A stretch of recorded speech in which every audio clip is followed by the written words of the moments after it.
Shalom, para kekasih Tuhan, sidang jemaat yang diberkati.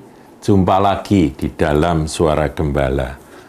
Saudaraku, dalam Suara Gembala kali ini, saya teringat akan sebuah ilustrasi di mana diceritakan di sebuah desa, pendeta tua yang sudah lama melayani di gereja di desa tersebut, karena satu-satunya gereja ya cuman itu,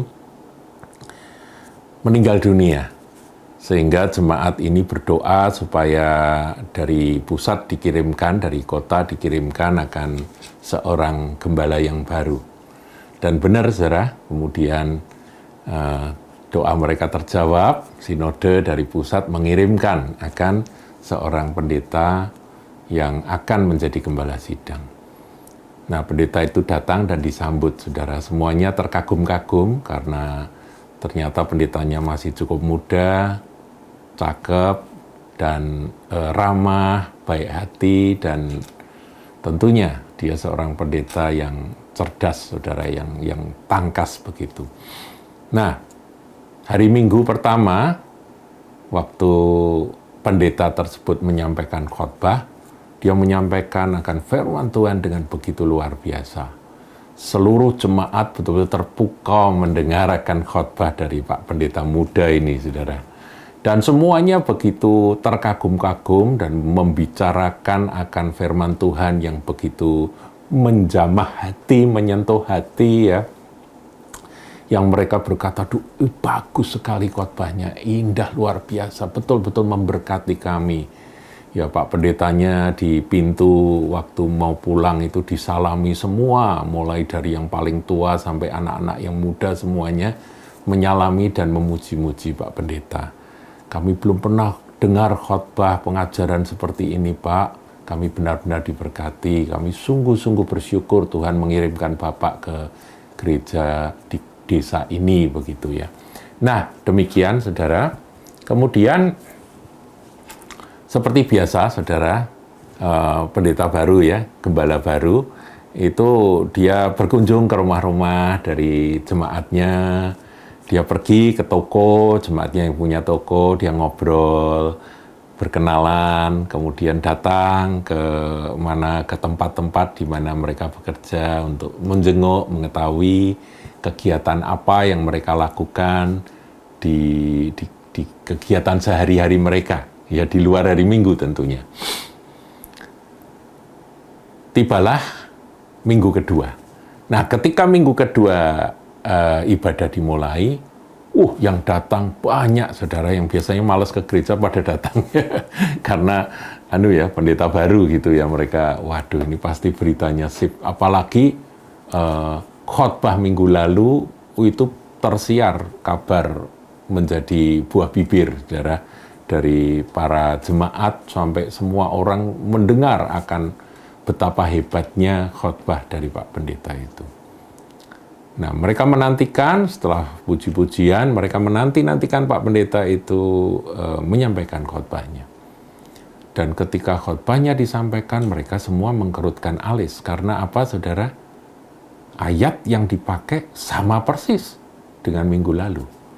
Kemudian waktu khotbah, semangatnya luar biasa, khotbahnya bagus. Tapi persis sama seperti apa yang disampaikan minggu lalu. Ya tentunya semuanya terheran-heran nih, kenapa nih, apa enggak punya stok khotbah yang lain begitu. Nah, ketika semua salaman, ya masih memuji-muji, puji Tuhan, bagus. Meskipun diulang bagus Pak Pendeta. Pak Pendetanya ketawa-ketawa, saudara. Minggu depan, sama saudaraku. Ayatnya sama, khotbahnya sama, isinya sama, tetap bersemangat, tetap sepenuh hati menyampaikannya, tapi persis sama. Itu sudah 3 kali berturut-turut kan berarti. Nah, akhirnya para penatua semuanya gerah saudaraku. Mereka bisik-bisik, majelis bisik-bisik, beberapa jemaat, orang-orang yang sudah lama di gereja itu semua bisik-bisik berkata, ini gimana nih kalau kita dikasih khotbah yang sama terus ini?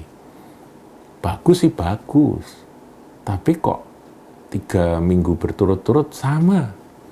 Nah, akhirnya mereka menghadap kepada Pak Pendeta, ya ke kantor konsistori, dan mereka berbicara dengan Pak Pendeta yang baru ini. Ya, pertama basa-basi, kemudian memuji-muji, bersyukur bahwa Bapak sudah mau dikirim ke desa yang kecil ini untuk melayani kami. Kami berterima kasih Bapak dengan kemampuan yang begitu luar biasa, mau melayani tempat ini dan sebagainya, basa-basi. Kemudian sampailah pada penilaian tentang khotbah. Nah, khotbahnya yang pertama mereka berkata, kami sungguh-sungguh diberkati dengan khotbah-khotbah Bapak. Bapak secara homiletik luar biasa.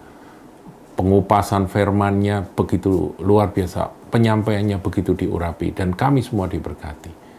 Cuma, Pak, ya ini ya tiba pada pesan terakhirnya ini. Cuma, mengapa Bapak menyampaikan akan berita yang sama selama 3 kali berturut-turut di gereja ini, Pak? Itu yang menjadi tanda tanya buat kami, sehingga banyak jemaat yang bertanya-tanya, bahkan beberapa berkomentar, mungkin tidak punya stok khotbah yang lain, begitu. Dan Pak Gembala yang baru, yang masih muda ini tersenyum, kemudian dengan sabar dia berkata, begini Pak, Bapak-bapak yang saya hormati, saya ini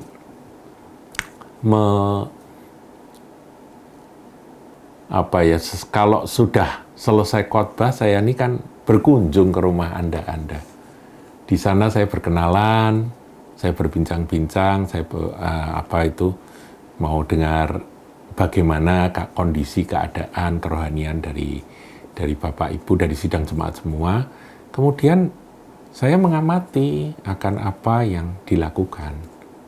Nah, saya lihat sejak minggu pertama, setelah saya sampaikan firman, saya melihat bahwa firman yang saya sampaikan, meskipun dipuji setinggi langit, tidak dilakukan di dalam kehidupan sidang jemaat.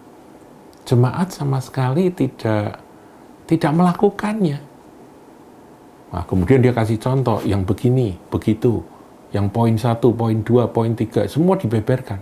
Saya tidak lihat itu dilakukan di dalam oleh jemaat, di dalam kehidupan sehari-hari. Wah, ini para pimpinan gereja ini pada nunduk, saudaraku ya, para majelis tua-tua ini nunduk. Oh begitu ya Pak ya? Iya.